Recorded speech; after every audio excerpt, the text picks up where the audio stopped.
మీరు 10 ఏళ్లుగా దాచుకున్న సొమ్ము మీద వచ్చిన వివాదాల వల్ల, వాటాల తగాదా వల్ల, వాటా పంపకాల్లో వచ్చిన పంచాయతీల వల్ల ఇలా కవిత అనే మీ కూతురు మరొక పార్టీకి తెరదీపింది. కాబట్టి ఆ పొగని తట్టుకోలేక ఇలా కేసీఆర్ గారు ఫామ్ హౌస్ నుంచి బయటకు వస్తూ ఉన్నారు.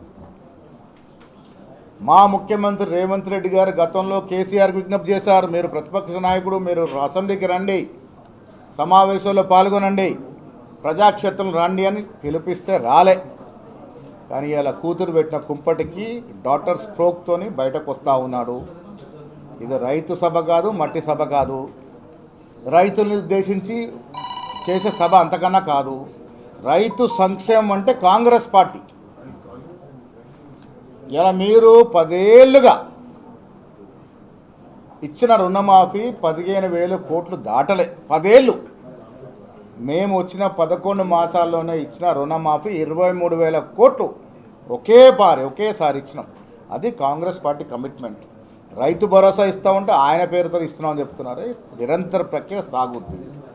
మీరు 10 ఏళ్లలో ఇచ్చిన ఉద్యోగాల సంఖ్య 50,000 దాటలే. మేము 2.5 సంవత్సరాల్లో ఇచ్చిన ప్రభుత్వ ఉద్యోగాల సంఖ్య 85,000.